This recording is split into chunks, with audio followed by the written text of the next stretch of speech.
coronavirus outbreak has become an added ordeal for people living with disabilities. Brenda Kirubo visited a family that is struggling with visual impairment and filed this report. It's a plot well hidden in Kiberandogo Estate in Nairobi. However, you can't miss George Degwa's house, and it's not because it's the first one, but due to the fact that 4 members of his family, including his wife, have eyesight problems. Kama mimi nilizaliwa nikiwa na uwezo wa kuona, lakini wakati nilikuwa naendelea na kukua, macho ilikuwa inaendelea ikiisha nguvu. Ukiangalia mtoto wa kwanza ni mimi sioni, ikaruka wa pili, wa tatu na wa nne, ikaenda wa tano, wa nne na wa tano pia wako na hiyo shida, lakini hao wengine wanaweza kuona. Tukaenda Kikuyu safari ya kwanza, tukapeleka hao watoto. Wakati tuliwapeleka, hao wawili walifanywa operation Kikuyu hospital. Lakini daktari alisema hii ni ugonjwa tu, juu tukiwa sawa na kuaga sawa, lakini wakiendelea kukua nguvu ya macho ndio huwa inapotea. George Ndegwa is a casual laborer and his wife does laundry work for people. With COVID-19 restrictions in place, finding work is almost impossible. Huwa nafanya tu vibarua. Pahali napata kibarua ndio ninaenda, ndio napata usaidizi ya kuwasaidia.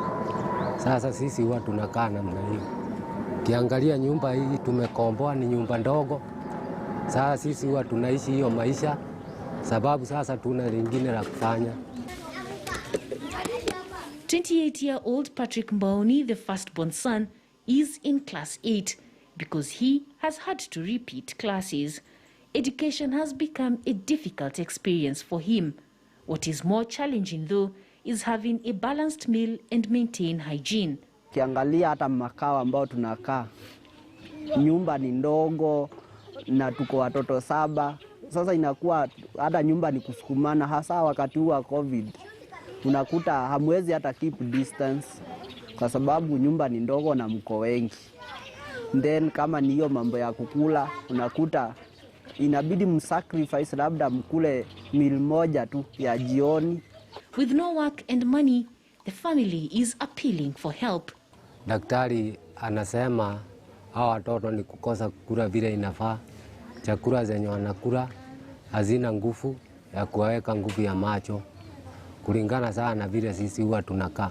Naweza penda sana kama kuna mtu ambaye anaweza kutusaidia. Kati ya hapo pia mimi ni mwimbaji na nimeweza kufanya wimbo, lakini haujaweza kutokea mahali popote, na pia ningependa kusaidiwa kwa hiyo hali ya kuimba kwa sababu niko na hiyo talanta.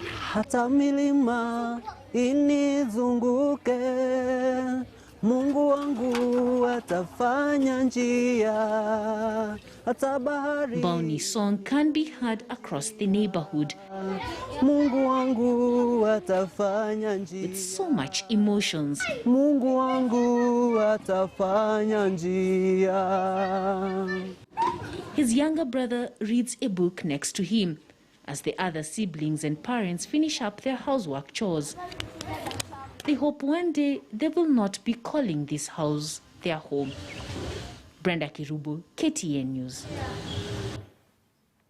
We'll hope that they get some help there. Let's now get into politics for